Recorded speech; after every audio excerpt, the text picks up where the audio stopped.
Alhamdulillah, wassalatu wassalamu ala rasulillah.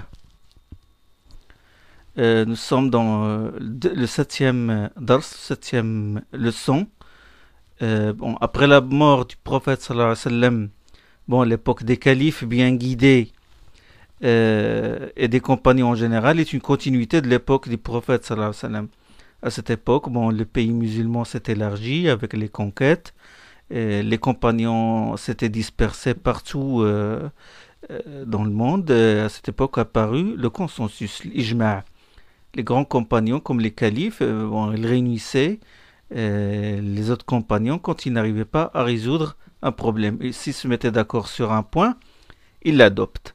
Parmi les compagnons, il y a ceux qui ont dispensé beaucoup de fatwas, grands fuqaha, comme Omar, Ali, Abdullah ibn Abbas, Ibn Mas'ud, Ibn Omar, Aisha, Zayd ibn Thabit. Chez certains, il faut même plusieurs volumes pour contenir leur fatwa.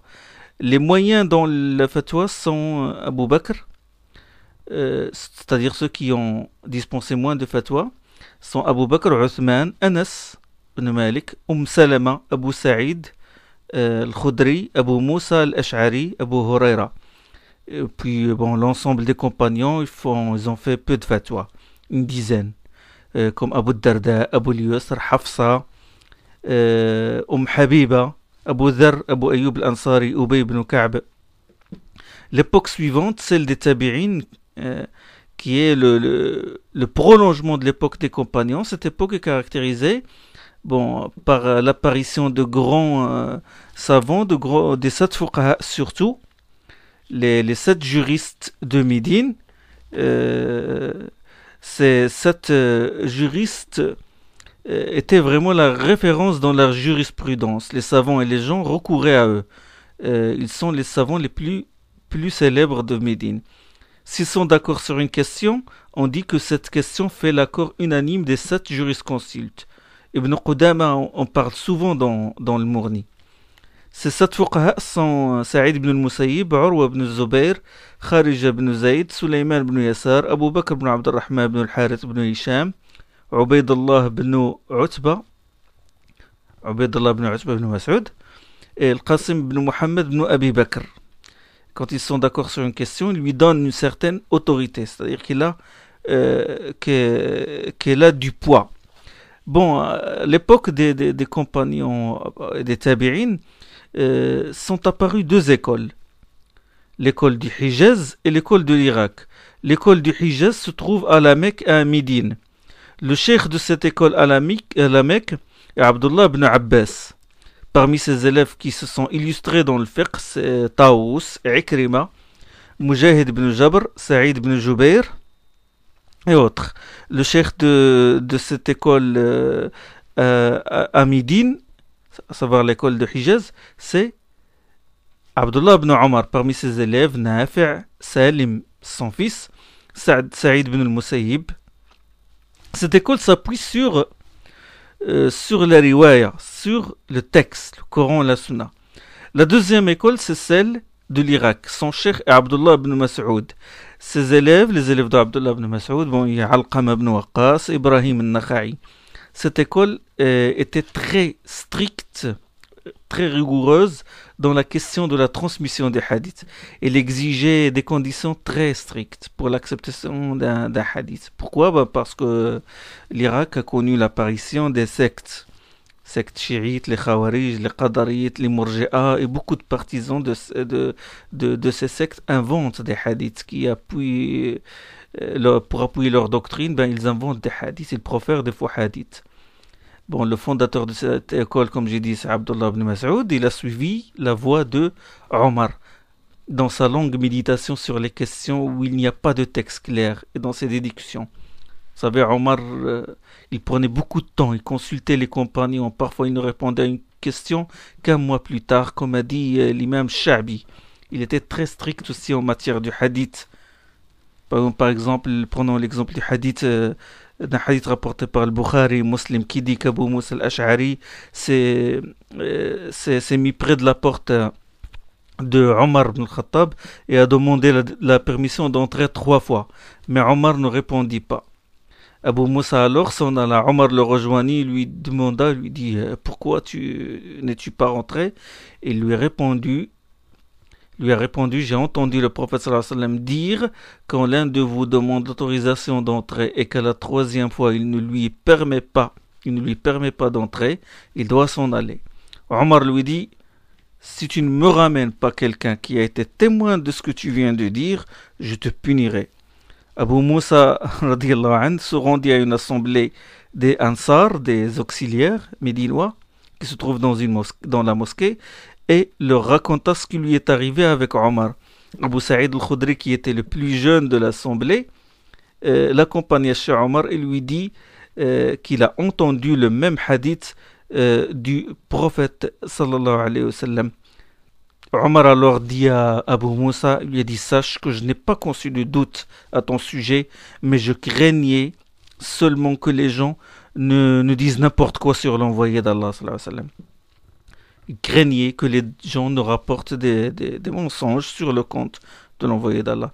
Bon, cette méfiance vis-à-vis des transmetteurs du hadith, le grand nombre de faux hadiths qui se trouvaient en Irak, qui se répandaient en Irak, ont poussé cette école à s'appuyer sur l'effort de réflexion et sur l'opinion personnelle, à savoir ra'i.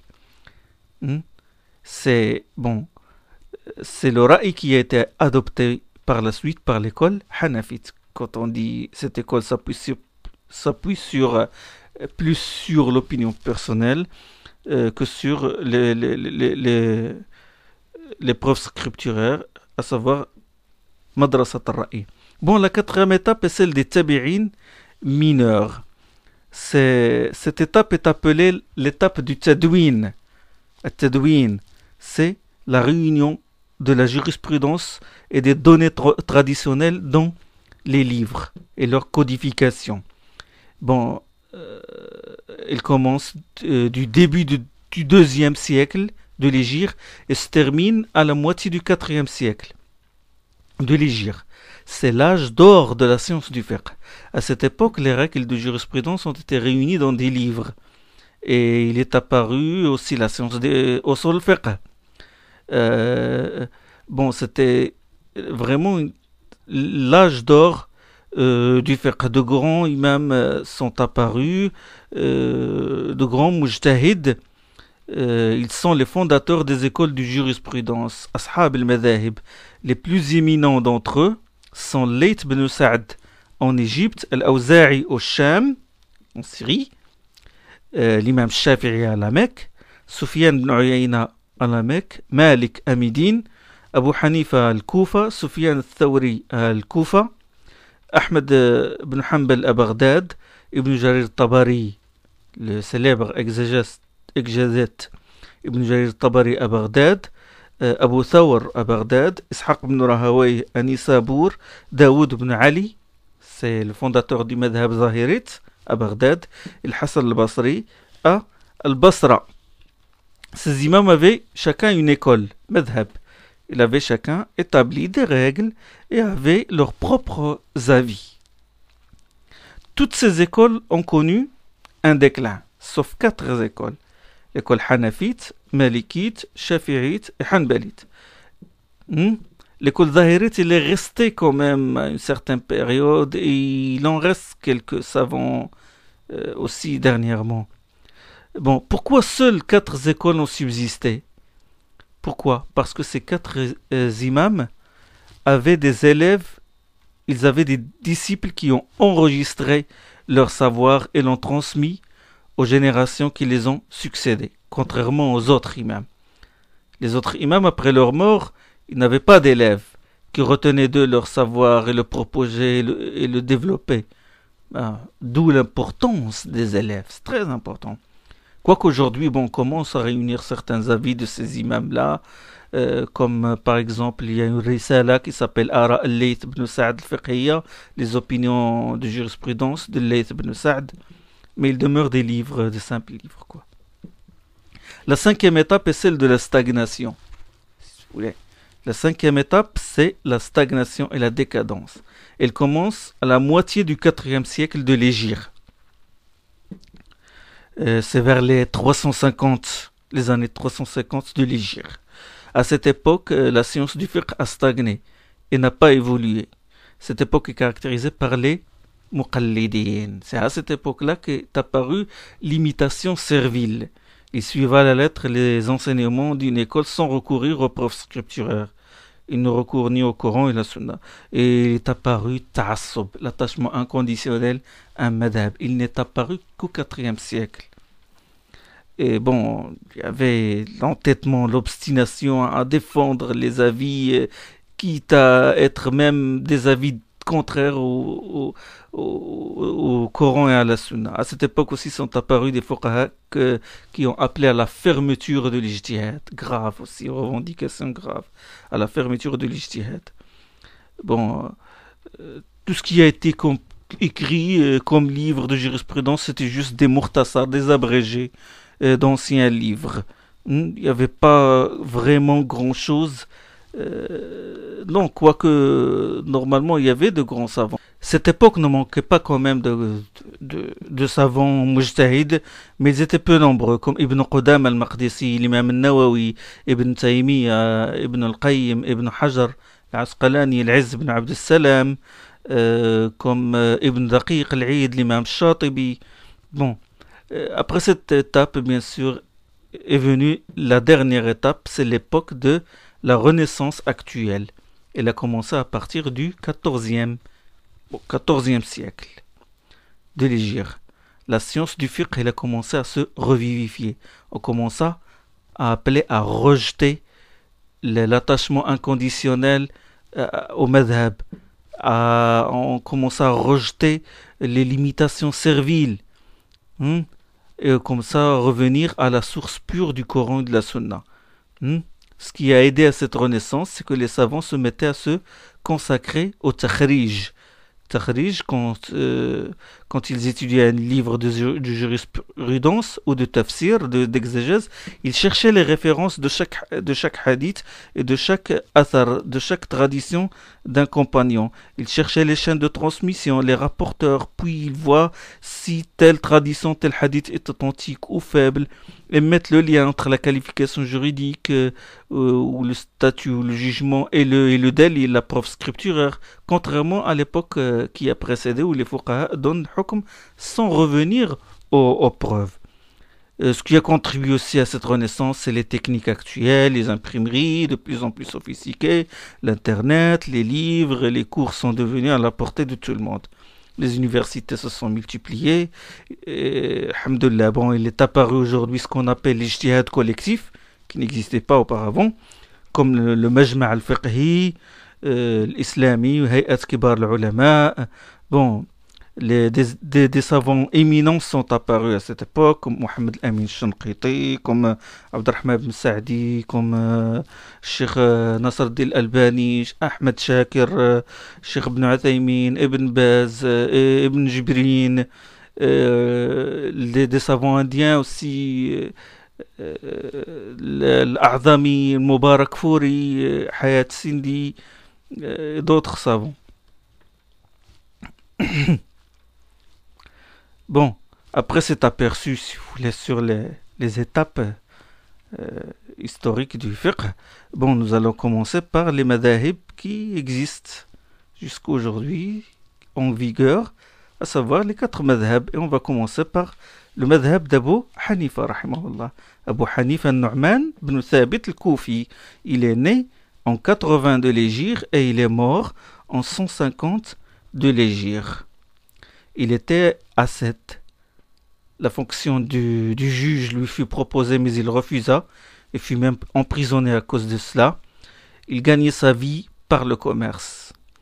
Abu Hanifa s'est distingué par son intelligence, vraiment, et la capacité de déduire les ahkam des textes.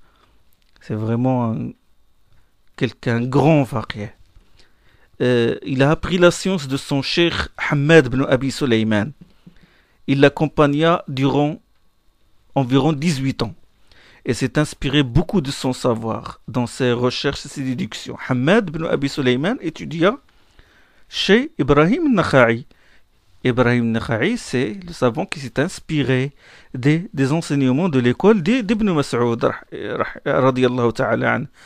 Abu Hanifa appartient à l'école de l'Irak. Quand on dit cet avis et celui des Irakiens, on vise surtout l'école hanafite.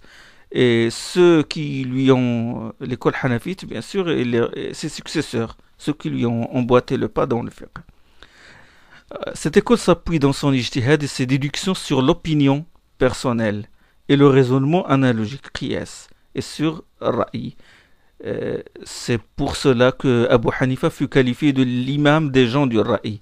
Alors les bases, les sources de législation sur lesquelles se fonde l'école hanafite sont le Coran, la Sunna, l'Ijma', le Qiyas, le raisonnement analogique, l'Istihsan, l'appréciation subjective. L'Istihsan, comme j'ai dit, c'est le fait que le faqih abandonne par exemple un hukm, qualification juridique ou une disposition légale qui se fonde sur un argument clair, dont le sens est clair, au profit d'un argument subtil qui n'apparaît pas aux gens du commun. C'est-à-dire que seul le faqih qui a examiné les textes minutieusement peut déceler cet argument-là, peut déceler cette illa. Donc c'est ça ce qu'on appelle l'istihsan. Bon, on dit souvent que les hanafites utilisent exagérément le qiyas, mais il faut savoir une chose, c'est que les disciples d'Abu Hanifa sont unanimes sur le fait qu'Abu Hanifa préfère le hadith da'if au qiyas. Il préfère le hadith faible au qiyas et à l'opinion personnelle. Et c'est sur ce principe qu'il a fondé son madhab. Et j'entends par là son madhab personnel, parce qu'il y a une différence entre le madhab du fondateur et du madhab normatif, du madhab terminologique, du madhab qui est pris en considération par les savants, qui est pris en considération. Parce qu'il y a une différence, ça se trouve dans tous les madhab, où le cheikh Abu Hanifa ou Shafi'i ou l'imam Malik ou l'imam Ahmed bin Hanbal donne un avis, et parfois le madhab en général n'adopte pas l'avis de l'imam, du fondateur, mais il adopte l'avis de ses disciples ou d'un certain accord qui s'effectue au sein de l'école. Donc il faut faire cette différence-là. Faut en être conscient. Ce consensus, c'est ittifaq que des disciples d'Abu Hanifa sur le fait qu'il fait prévaloir le hadith da'if sur le qiyas a été cité par Ibn al-Qayyim rahimallah dans I'lam al-Muwaqqi'in. Ibn al-Qayyim I'lam al-Muwaqqi'in dans le premier volume. En voici quelques exemples. Le hadith celui qui rit aux éclats au cours de la prière doit refaire les ablutions à la prière. Ça c'est un hadith. C'est hadith al-Qahqaha, ils appellent ça hadith al-Qahqaha. Abu Hanifa a accepté ce hadith. Et il a préféré ce hadith au qiyas, qui consiste à dire que les ablutions ne s'annulent que si quelque chose d'impur sort du corps. L'imam al-Bayhaqi a cité toutes les voies de ce hadith dans son livre Al-Khilafiyat. Il a qualifié de faible. De même l'imam Daraqutni, le grand savant muhaddith, critique, Daraqutni dans ses sunan, il a fait la même chose. D'autres l'ont qualifié aussi de da'if, y compris les muhaddithin hanafites comme Zayla'i dans Nasb al-Raya et le grand savant indien du hadith, à savoir Abu al-Hasanat al-Laknawi, le hanafite aussi. Il a même consacré une risala sur ça. Donc il a préféré ce hadith qui est même da'if au qiyas. Le hadith d'Ibn Mas'ud, il y a un hadith qui dit que la nuit où le prophète sallallahu alayhi wa sallam a rencontré les djinns, il a dit à Ibn Mas'ud, qu'est-ce qu'il y a dans ton outre? Ma fi idawatik. Ibn Mas'ud qal nabid, il a dit du nabid. Du nabid, c'est le produit de la macération des dattes avec du miel et de l'eau. Et le prophète sallallahu alayhi wa sallam a dit un bon fruit et une eau pure. Puis il fit ses ablutions avec ce jus. Ce hadith est rapporté par Abu Daoud, Tirmidhi, et ce hadith c'est da'if. L'imam Nawawi a dit même que les savants du hadith sont unanimes sur le fait que ce hadith est da'if. Abu Hanifa s'est fondé sur ce hadith pour autoriser les ablutions avec le jus de date en voyage. C'est-à-dire quand l'homme est en voyage et quand on manque d'eau. Il a mis ce hadith avant le qiyas. Il y a un autre hadith comme le hadith de Wathil ibn al-Asqa, la période minimum des menstrues est de 3 jours et la période maximum est de 10 jours. Les Hanafites font prévaloir ce hadith sur le qiyas qui fixe le minimum des menstrues à 1 heure. D'accord? Donc c'est un point qu'il faut savoir. Ce hadith il est rapporté par Tabarani dans l'Awsat. Il est qualifié de très faible, voire munkar. Bon, on attribue à l'imam Abu Hanifa des livres comme Al-Fiqh al-Akbar. C'est un livre sur la théologie dogmatique, c'est un livre sur la Aqida, et on lui attribue aussi un autre livre, c'est l'Alim wal-Muta'allim, c'est sur l'éthique, le savant et l'apprenti, et l'élève, sur l'éthique que doit observer l'étudiant en sciences religieuses. Les meilleurs élèves de l'imam Abu Hanifa sont les 2 compagnons, savoir les sahiban. On appelle les sahiban. Quand les Hanafites disent sahiban, ils désignent qui? Ils désignent Abu Yusuf Yaqub ibn Ibrahim al-Koufi. Hein? Abu Yusuf, imam. Il est mort en 182 de l'Hégire. Et l'autre sahib, c'est Mohammed ibn Hassan al-Shaybani. Mohammed ibn Hassan al-Shaybani, il est mort en 189 de l'Hégire. Mohammed ibn Hassan al-Shaybani fut l'élève d'Abu Hanifa pendant une courte durée. Et quand Abu Hanifa est mort, il continua son instruction chez Abu Yusuf. Dans beaucoup de masail, de responsables, le madhab hanafite s'appuie sur les paroles de Abu Yusuf et de Mohammed ibn Hassan al-Shaybani. Dans beaucoup de questions, l'avis d'Abu Hanifa est différent de celui de ses 2 compagnons. Attention, comme j'ai dit tout à l'heure, il faut faire cette différence entre le madhab personnel et le madhab atibari, madhab pris en considération. Madhab convenu. Le madhab hanafite, dans beaucoup de questions sur les enseignements, se base sur les enseignements des 2 compagnons. Sahiban, si les 2 compagnons, Abu Yusuf et Mohammed, sont d'accord sur un avis, souvent l'école adopte cet avis, même s'il est contraire à l'avis d'Abu Hanifa.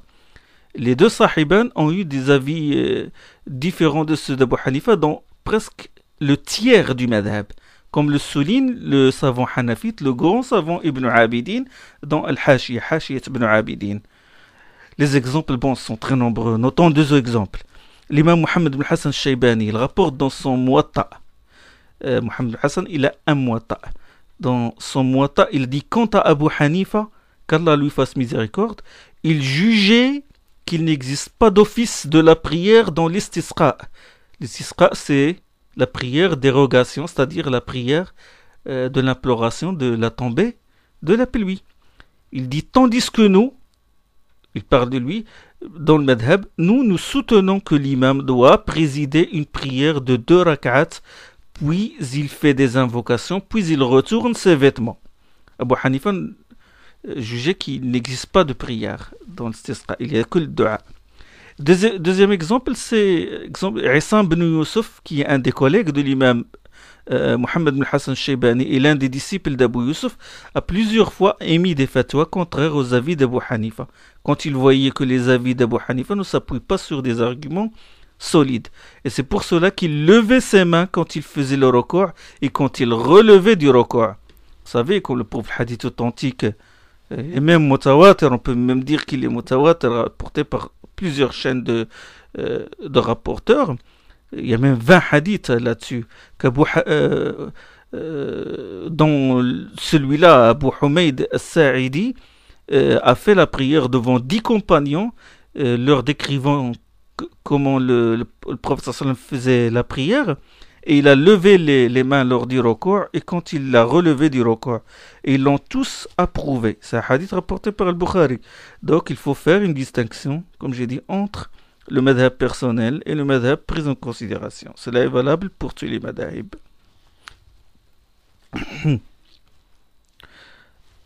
C'est très facile à comprendre. Une école comporte un fondateur et des élèves. Avec le temps, l'école grandit, ses enseignements se développent, plusieurs nouvelles questions apparaissent, plusieurs cas nouveaux apparaissent. Il y a des arguments nouveaux apparaissent, hein. Il y a des nouvelles explications des textes, il y a ce qu'on appelle le ta'sil, le takhrij. Bon, le madhab, il évolue, s'il n'évolue pas, il s'écroule, il tombe. Et il ne reste que, si jamais il n'évolue pas, bon, il ne reste que les muqallidin et les muta'assiba et les mubtadi'a, les innovateurs. Parfois, un seul imam a 2, 3, voire plusieurs avis sur une seule question. Hein? On peut distinguer des versions différentes rapportées par ses disciples. Ça, c'est une remarque qu'il faut tenir compte, dont il faut tenir compte. Il y a d'autres élèves d'Abu Hanifa comme Zufar ibn al-Hudayl, Al-Koufi et Abu al-Hassan al-Lu'lu'i. Le madhab hanafite, il est très répandu dans le monde musulman. En ce qui concerne les gens qui le suivent, l'Asie centrale, la Turquie, le Cham, l'Irak, l'Égypte à l'époque de Mohammed Ali Basha. Pourquoi le madhab hanifite s'est répandu? Bon, 2 dynasties, 2 califats avaient adopté le madhab. Les Abbasides et les Othmaniens, les Ottomans. Les Abbasides, bon, le calife Abbasid al-Rashid, il a désigné Abu Yusuf comme grand juge de Bagdad. Les livres sur du madhab hanafite, il y a beaucoup de livres. Bon, les livres de base, on va citer, allez.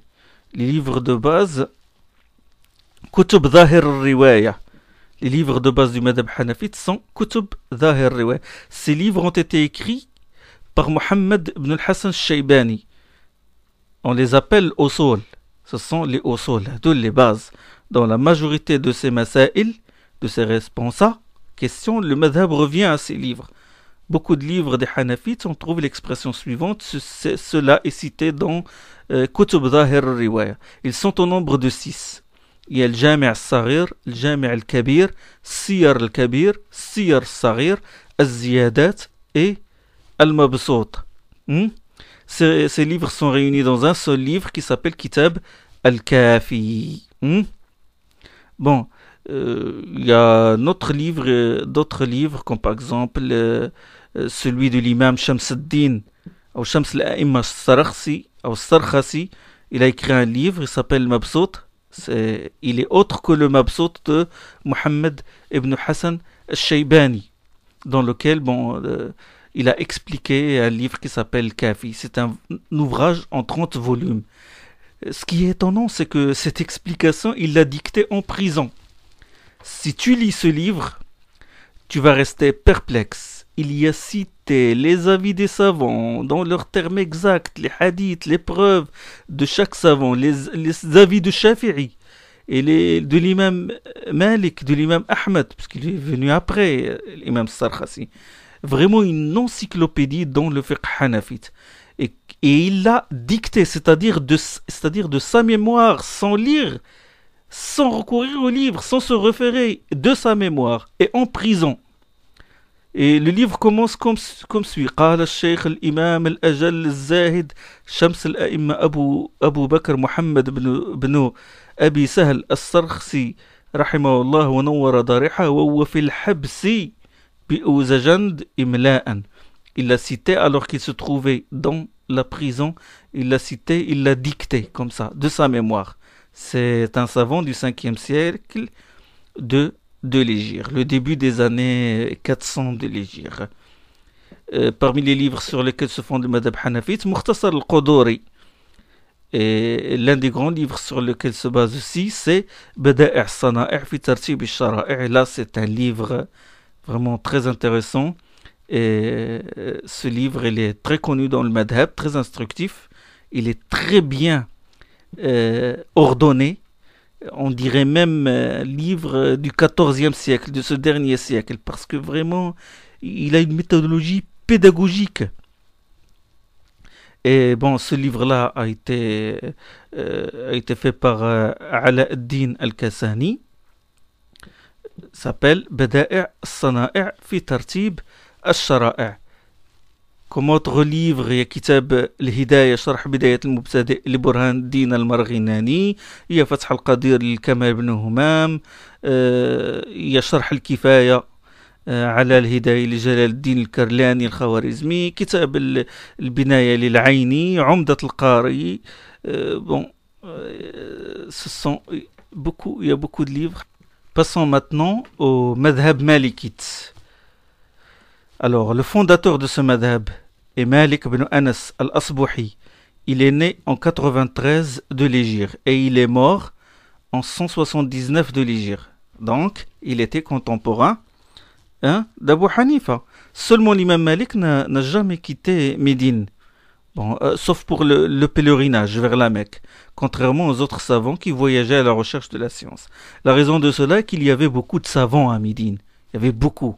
Il n'avait donc pas besoin de se déplacer pour chercher la science. Il était un imam dans le fiqh et dans le hadith. Il a écrit son livre Al-Muwatta, qui est une référence dans le fiqh et dans le hadith en même temps. L'imam Shafi'i dit au sujet de Malik: Malik est mon professeur.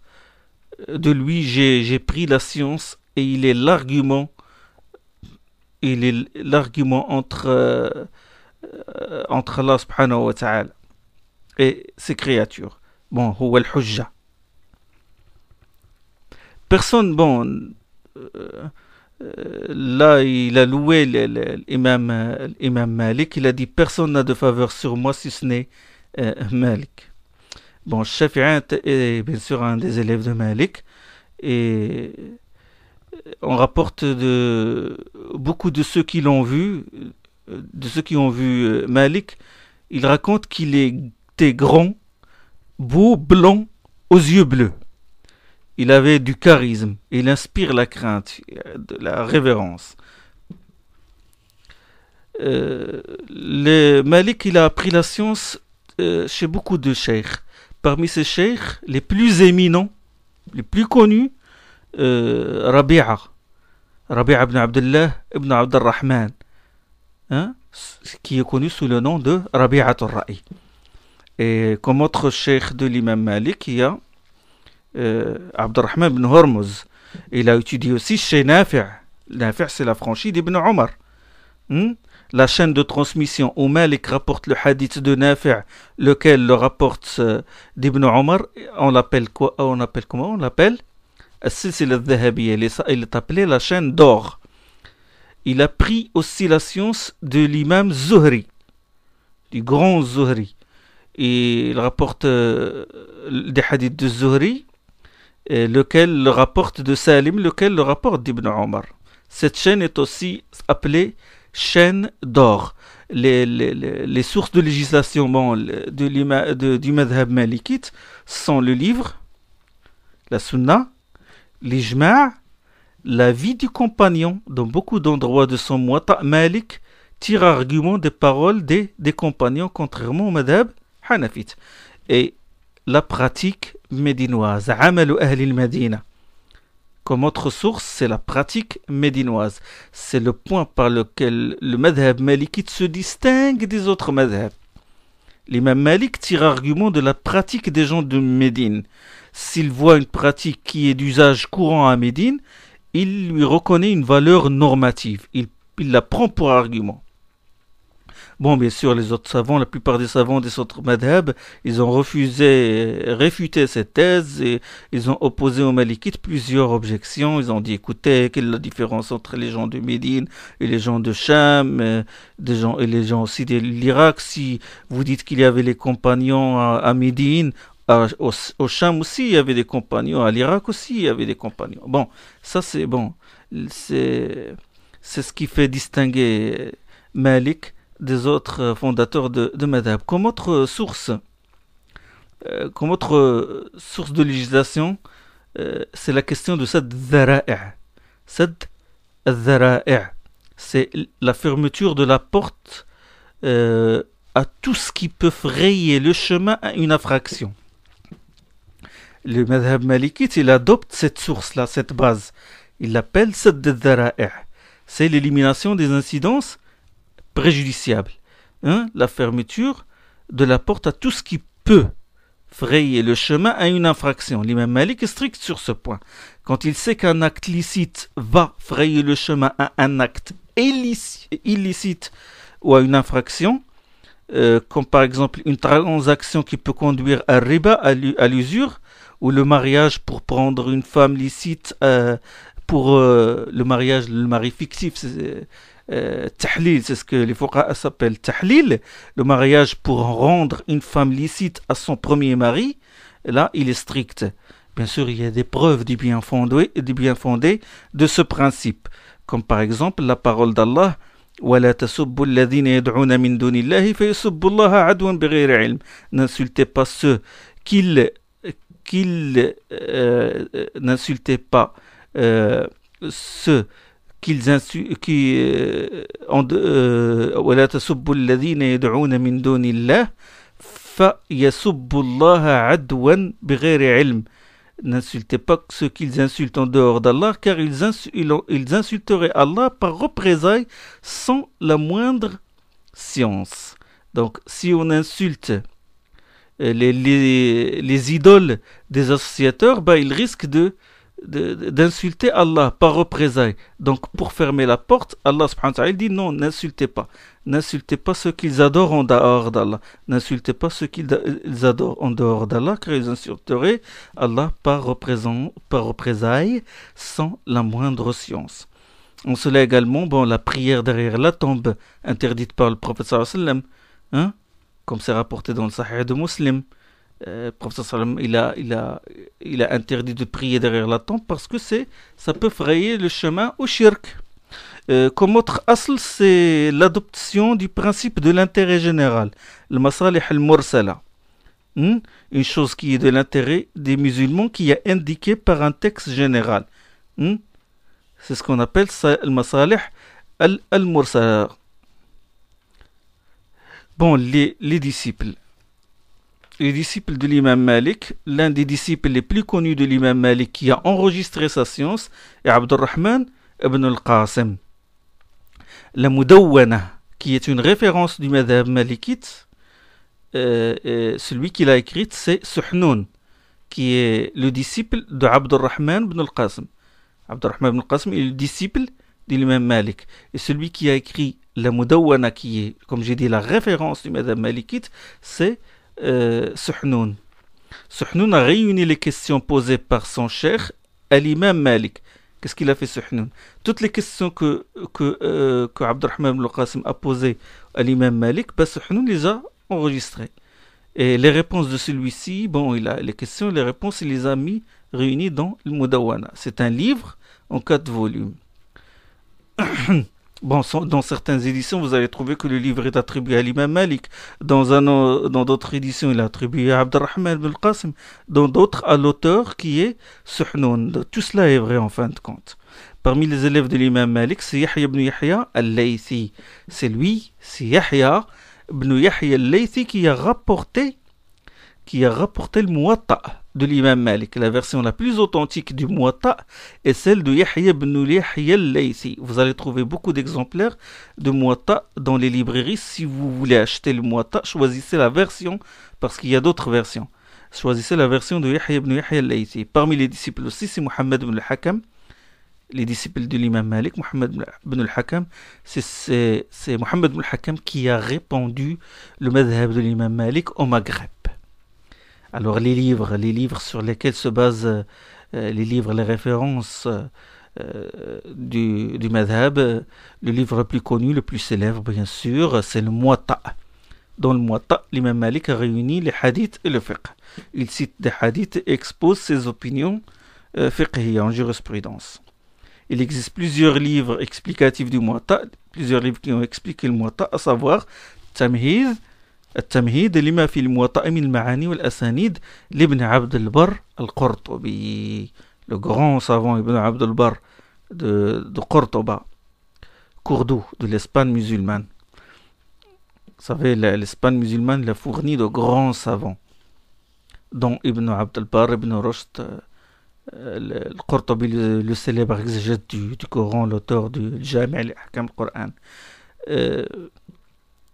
Vous savez, la plupart des œuvres du fiqh et de l'exégèse malikite, leurs auteurs sont issus de l'Espagne musulmane. Le livre Tamhid, il était écrit avant en 70 volumes. mais aujourd'hui il a été édité bon, en moins de volumes. Parmi les livres explicatifs du Muwatta, il y a Al-Qabas d'Ibn al-Arabi. Il y a aussi le Muntaqa. Le Muntaqa, c'est un livre qui explique le Muwatta. Al-Muntaqa Sharh al-Muwatta li Abi al-Walid. Abu al-Walid al-Baji. Abu al-Walid al-Baji. Il y a un livre abrégé. Vous allez prendre que chaque madhab, il a certains livres qui sont des livres abrégés, où on concentre le madhab dans un petit livre abrégé, Mukhtasar. C'est le fameux Mukhtasar Khalil. Alors là, Mukhtasar Khalil ibn Ishaq al-Jundi, il est mort en 767. Ce Mukhtasar, il est étudié par la plupart des Malikites. Il est la référence du madhab. Bon, autre livre aussi, bon, il y a Mawahib al-Jalil, il y a aussi Mawahib al-Jalil, ce sont des explications, du Mukhtasar. Sharh Mukhtasar Khalil, et vous allez voir que les livres malikites toujours se riment avec il. Hein? Mawahib al-Jalil, At-Taj wal-Iklil, Sharh Mukhtasar Khalil, en reconnaissance à ce livre qui est Mukhtasar Khalil. Il y a aussi comme autre livre, bon, il y a Sharh al-Kabir ala Mukhtasar Khalil, Ahmed Mohamed Dardir, Mawahib al-Jalil, Taj wal-Iklil, bon, je dis, Manh al-Jalil, de Ulaysh, Jawahir al-Iklil, bon, sont des livres, et le fameux livre qui mérite que je le cite, c'est de Madhab Malikite, c'est Bidayat al-Mujtahid ou Nihayat al-Muqtasid. C'est le livre d'Ibn Rushd, le petit-fils, afin de le distinguer d'Ibn Rushd, le grand-père. Ils sont tous les deux malikites. Et ce livre se caractérise par ce qu'on appelle la jurisprudence comparée. C'est très intéressant. Et parce que bon, Ibn Rushd, il a cité tous les madhahib. Il a cité les avis du madhab malikite, bon, malikite bien sûr, shafi'ite, hanbalite et même zahirite et hanafite. Bon, il y a beaucoup de livres bien sûr dans le madhab, Hashiyat al-Dasuqi, Sharh al-Sawi, bon, le Muwatta, bon, je donne une remarque, c'est que le Muwatta n'est pas entièrement authentique. Il dit souvent, dans certaines parties, il dit, il m'est parvenu que le prophète sallallahu alayhi wa sallam a fait telle chose. Or, ce genre de hadith dont la chaîne est interrompue est qualifié de faible par les savants du hadith. Mais dans sa majorité, le Muwatta est sahih. Inch'Allah, la prochaine fois, bon, je parlerai du madhab shafi'ite et du madhab hanbalite. سبحانك اللهم وبحمدك أشهد أن لا إله إلا أنت أستغفرك وأتوب إليك.